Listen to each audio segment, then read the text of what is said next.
एक मिनट, चलो जी, लो जी, हाथ लगा ले कर लो।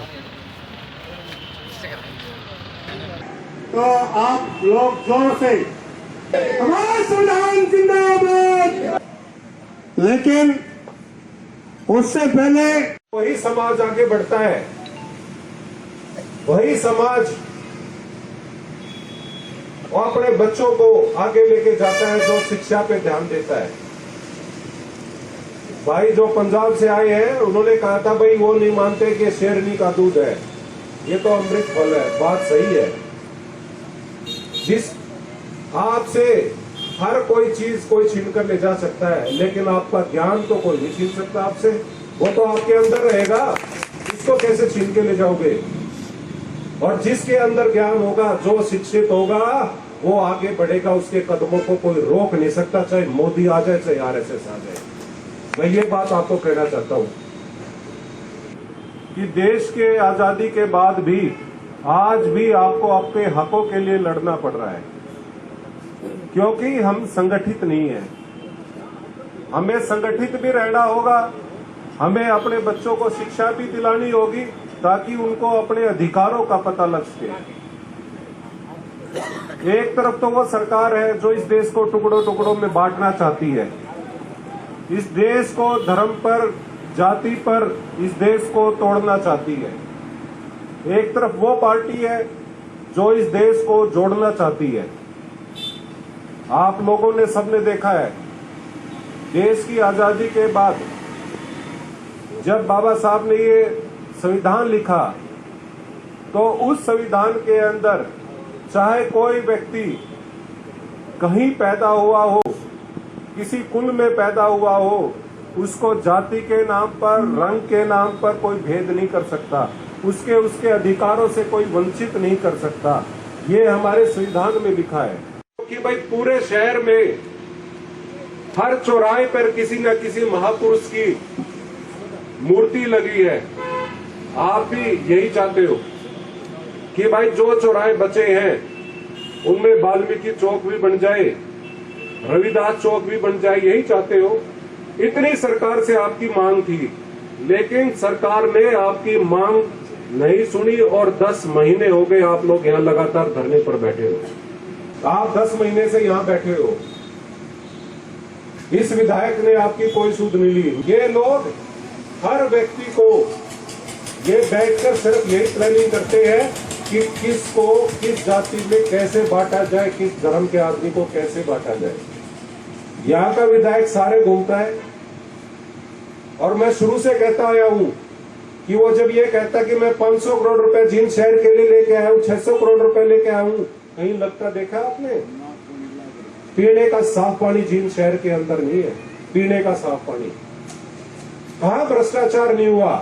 रोहतक रोड पे भ्रष्टाचार हुआ, पार्क बनाई उनमें भ्रष्टाचार हुआ, सफीदो रोड पे टाइल बनाई लगाई उस पे भ्रष्टाचार हुआ। ऐसी कौन सी छोटी से छोटी चीज है जिसमें लोग भ्रष्टाचार नहीं करते? दोनों हाथ 25 लाख रुपए है उस चौक का। 25 लाख एक दीवार बनी, सिर्फ 1 लाख रुपए खर्च हुआ। 24 लाख कहाँ गया? कहाँ गया बताओ जी? ये तो आप लोग बोल रहे हो कहाँ गया पैसा। मैं ये कहता हूं कि पूरे शहर में आप घूम के चले जाओ, रजिस्ट्री कोई आदमी फ्री में करा के इस शहर में दिखा दे, मैं मान जाऊंगा। यदि उसकी सिफारिश नहीं है तो आम आदमी जाए और रजिस्ट्री करा के दिखा दे, रजिस्ट्री करके नहीं देंगे, चक्कर इतने कटा देंगे। प्रॉपर्टी आईडी के नाम पर खुलेआम यहाँ भ्रष्टाचार हो रहा है, लूट हो रही है, लूट। और ये शाम को पैसा इकट्ठा किसकी जेब में जा रहा है, ये बात आप लोगों को पता है। पूरे शहर को पता है किसके होटल बनने लग रहे हैं, कौन कहां पैसे लगाता है, कौन को इस शहर के अंदर कॉलोनियां काट रहा है, सबको पता है। आप लोगों को देखना होगा कि इस शहर को लूटने में जिस व्यक्ति ने कोई कसर नहीं छोड़ी है, उससे आपको कैसे बचना, यह फैसला आपको लेना होगा। आपको कैसे, कौन सी पार्टी का साथ देना होगा।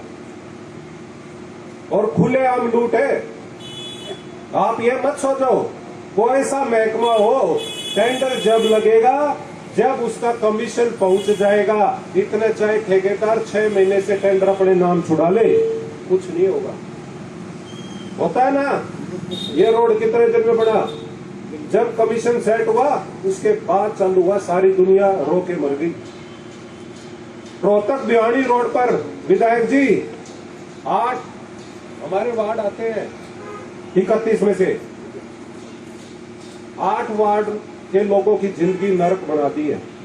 मैं जाता हूं तो मैं उनको एक ही बात कहता हूं, रोहतक रोड भिवानी रोड वालों से, कि पूरे जींद में रेट बढ़ेंगे, आपके नहीं बढ़ेंगे, क्योंकि 1 किलोमीटर के अंदर 4 अंडरपास हो गए, पैदल आदमी का जाने का रास्ता नहीं रहा।